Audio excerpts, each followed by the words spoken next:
Gospel of the Day.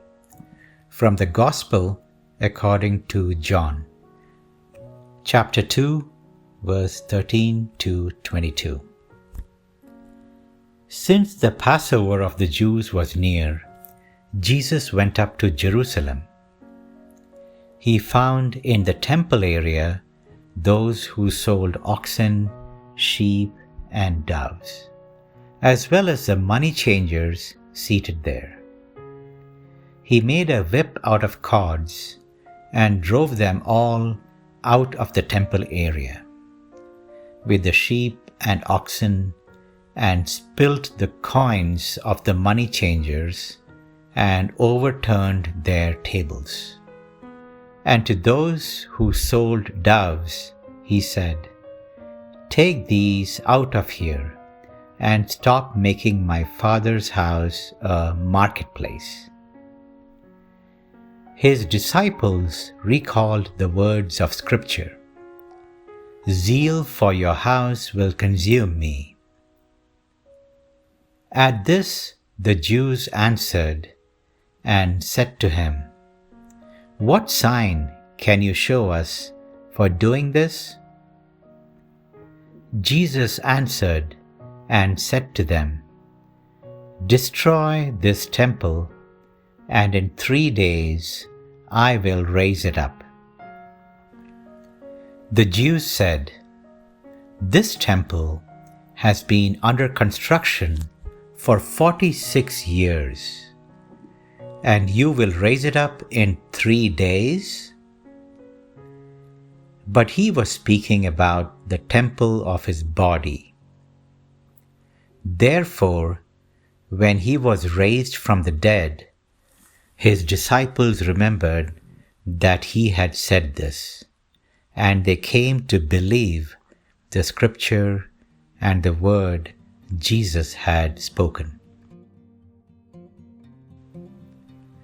Today's Gospel presents the episode of the expulsion of the merchants from the temple. John chapter 2, verse 13 to 25. Jesus made a whip of cords. He drove them all, with the sheep and oxen, out of the temple. The money, everything. Such a gesture gave rise to strong impressions in the people and in the disciples.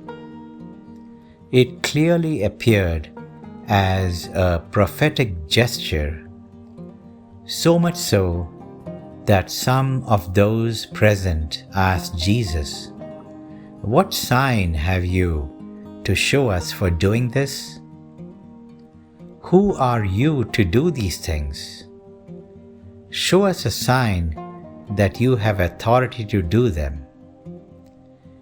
They were seeking a divine and prodigious sign that would confirm that Jesus was sent by God. And he responded, "Destroy this temple, and in 3 days I will raise it up." We have here, according to the evangelist John, the first proclamation of the death and resurrection of Christ.